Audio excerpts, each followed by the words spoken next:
Start.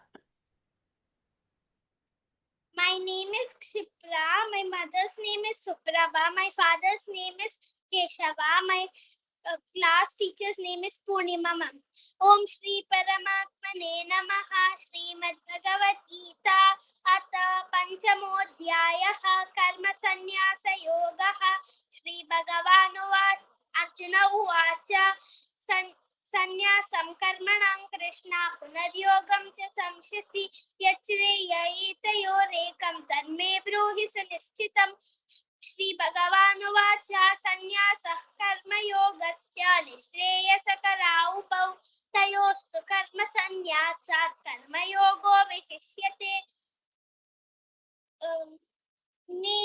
नित्य सन्यासी यो न द्वेष्टि न कांक्षति निर्द्वन्द्वो हि महाबाहो दुःखं बन्धात् प्रमुच्यते सांख्ययोगौ पृथः बालाः प्रवदन्ति न पण्डिताः एकमप्यास्ति तत्सम्यक् उभयोर्विन्दते फलं यत् सांख्यैः प्राप्यते स्थानं तत् योगैरपि गम्यते एकं सांख्यं च योगं च यः पश्यति स पश्यति संन्यासस्तु महाबाहो दुःखमाप्तुमयोगतः योगयुक्तो मुनिर्ब्रह्मा न चिरेणाधिगच्छति योगयुक्तो विशुद्धात्मा विजितात्मा जितेन्द्रियः सर्वभूतात्मा भूतात्मा कुर्वन्नपि न लिप्यते नैव किञ्चित् करोमीति युक्तो मन्येत तत्त्ववित् पश्यन् शृण्वन् स्वशन् जिघ्रन् अश्नन् गच्छन् स्वपन् स्वशन् प्रलपन् विसृजन् गृह्णन्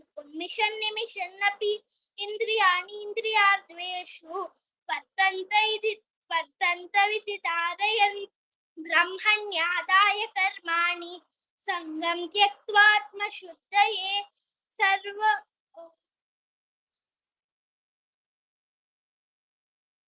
संगम त्यक्त्वा करोति यः संगं त्यक्त्वा करोति यः लिप्यते न स पापेन पद्मपत्रमिवाम्बसा कायेन मनसा बुद्ध्या केवलैरिन्द्रियैरपि योगिनः कर्म कुर्वन्ति संगं त्यक्त्वात्मशुद्धये युक्तः कर्मफलं त्यक्त्वा शान्तिमाप्नोति नैष्ठिकीम् अयुक्तः कामकारेण फले सक्तो निबध्यते युक्तः कर्मफलं त्यक्त्वा शान्तिमाप्नोति नैष्ठिकीम् अयुक्तः कामकारेण फले सक्तो निबध्यते युक्तः कर्मफलं त्यक्त्वा सर्वकर्माणि मनसा सर्वकर्माणि मनसा सह्यस्यास्ते सुखं वशी नवद्वारे पुरे देहि नैव कुर्वन्न कारयन् न तत्कृत्वं न कर्माणि लोकस्य सृजति प्रभुः न कर्मफलसंयोगं स्वभावस्तु प्रवर्तते नार्गत्ते कस्यचित् पापं न चैव सुकृतं विभुः अज्ञानेनावृतं ज्ञानं तेन मुह्यन्ति जन्तवः कायेन तु तदज्ञानं येषां नामे स्थितं मनः निर्दोषं हि समं ब्रह्म तस्मात् ब्रह्मणि ते स्थिताः न प्रहस्येत् ज्ञानेन तु तदज्ञानं क्षिप्र ज्ञानेन तमेषां नाशितमात्मनः तेषां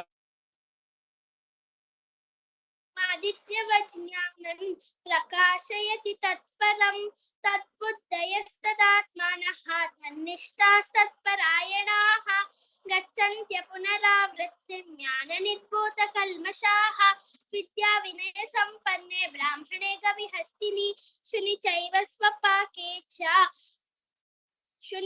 स्वपाके च पण्डिताः समदर्शिनः इहैर्वतेजितस्वर्गः येषां साम्ये स्थितं मनः निर्दोषं हि समं ब्रह्म तस्मात् ब्रह्मणि ते स्थिताः न प्रहृष्येत् प्रियं प्राप्य नोद्विजेत् प्राप्य च प्रियं स्थिरबुद्धिरसम्मूढः ब्रह्मविद् ब्रह्मणे स्थितः बाह्यस्पर्शे स्पशक्तात्मा विन्दत्यात्मनि यत्सुखं स ब्रह्मयोगयुक्तात्मा अक्षयमश्नुते इहि संस्पर्शजा भोगाः सुखयोनय एव ते आद्यन्तवन्तः कौन्तेय न तेषु रमते बुधः शक्नोति हैव यः सोढुं प्राक्शरीरविमोक्षणात् कामक्रोधवियुक्तानां यतीनां यतचेतसाम् अभितो कामक्रोधोद्भवं वेगम्